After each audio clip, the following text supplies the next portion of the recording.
Bonjour, ce tuto vous guide dans la production du glossaire collaboratif qui concerne l'activité 1, la première activité.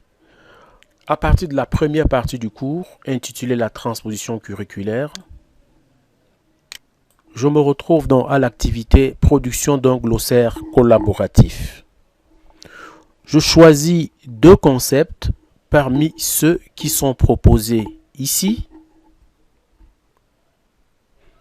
Ensuite, je télécharge la fiche concept que voici. Cette fiche, à travers cette fiche, je vais m'imprégner de la démarche proposée.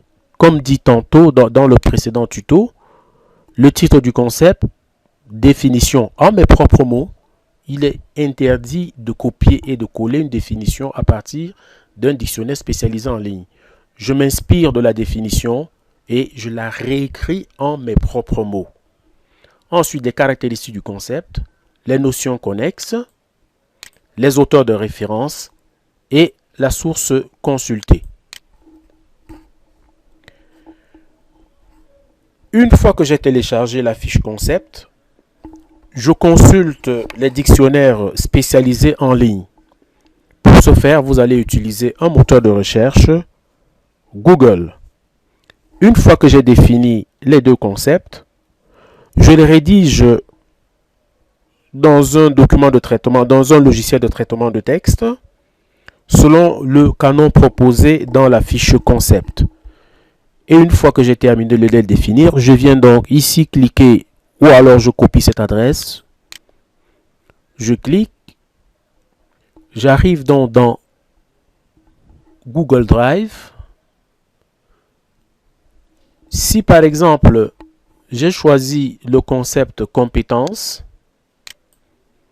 je clique dans ce carré, dans cet espace, et je copie, et je colle en cliquant sur Paste. Une fois que je l'ai fait, ma définition est consignée là à l'intérieur et je peux considérer cette activité comme terminée.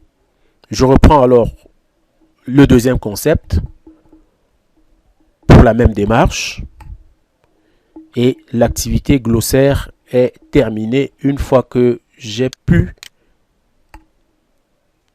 introduire ou alors coller ma production dans l'espace indiqué à partir donc du concept que nous voyons au niveau du Drive. À la fin, nous aurons donc un dictionnaire dans lequel vous aurez tous les mots-clés du cours définis et ce travail se fera en groupe et chacun apportant sa part. Nous aurons à la fin un dictionnaire qui vous servira tout au long de la formation et que vous pouvez télécharger et insérer dans votre cartable électronique qui se trouve à l'intérieur de votre ordinateur. C'est tout pour ce tuto. À la prochaine et à bientôt. Merci.